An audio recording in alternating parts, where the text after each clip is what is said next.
হাই friends, মই আয়ুষ ৰং চেনেলত সম্প্ৰচাৰিত হৈ থকা প্ৰতিতৰা ধাৰাবাহিকখনৰ আজিৰ খণ্ডটো চাবলৈ বহুত বেছি ভাল লাগিব।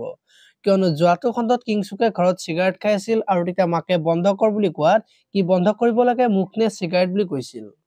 আৰু তেতিয়া মাকে মোৰ ঘৰৰ পৰা ওলাই যা বুলি কোৱাত কিংছুকে এইখন মোৰ ঘৰ, কোন থাকিব কোন যাব সেয়া মই ক'ম, আৰু ইমান দিনে মই এইখন ঘৰৰ পৰা ওলাই যাবলৈ এণ্টি মৰা নাছিলো আৰু মই সলনি হোৱা নাই, মাথো এক্টিং কৰি আছিলো। এতিয়া এইখন ঘৰত মই থাকিম আৰু তহঁত ফুটপাথত থাকিবি বুলি মাকৰ আগত কোৱা দেখিবলৈ পাইছিল। আজিৰ খণ্ডটো কিংছুকে মাকক ঘৰৰ পৰা উলিয়াই দিব আৰু তেতিয়া মাকে মোৰ ঘৰ, মই ইয়াত থাকিম, ওলাই যা ঘৰৰ পৰা বুলি মাকক ক'ব। আৰু তেতিয়া মাকে তোৰ ঘৰ কেনেকে হ'ল বুলি সুধিব আৰু তেতিয়া কিংছুকে ঘৰৰ কাগজ বিলাক মাকক দেখুৱাই দিব আৰু তই কেনেকে পালি বুলি ক'ব। এতিয়া বাৰু কিংছুকে মাকক কি ক'ব দেখিবলৈ পাব আজিৰ খণ্ডটোত।